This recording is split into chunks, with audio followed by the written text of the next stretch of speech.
Fantiye badan ayaa laga qayb galay oo ugu horeeyo 100 mitir 200 mitir 400 mitir 800 mitir 1500 mitir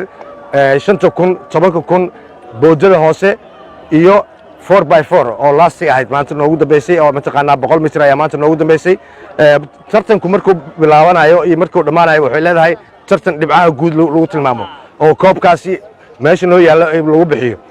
dhibcaha guud ee horyaalka 37 ee xiriirka Soomaaliyeed ee ciyaaraha fudud waxaa kaalinta koowaad galay naadiga Iimaan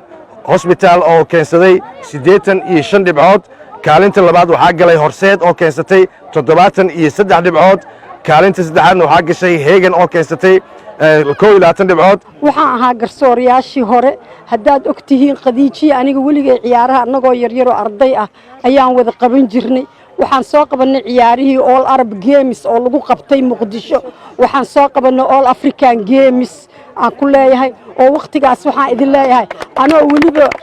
wiilkayga curadka uurkiisa leh ayaan All Arab Games aan wax ka qabtay oo istaadii Muqdisho lagu qabanayay marka wax badan ayaa ciyaaraha ku soo dhex jirnay waxaan qaban jirnay basketka orodada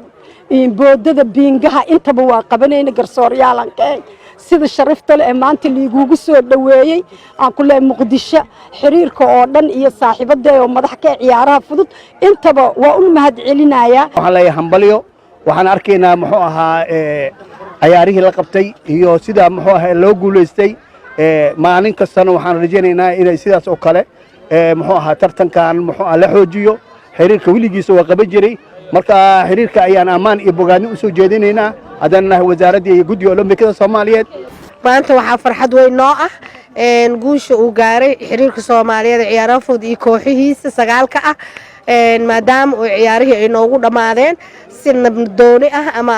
nidaam ah alxamdulillah kooxahana waxaan leeyahay dhammaantiin sagaalkiina waa idin hambalyeynaya kan kaalinta galay iyo kan aan kaalinta galin dadaalka aan muujiseen iyo 10 maalmood oo noo socdo sida ugu dhiirateen dhammaantiin waxaan idin leeyahay waa mahadsantiin thank you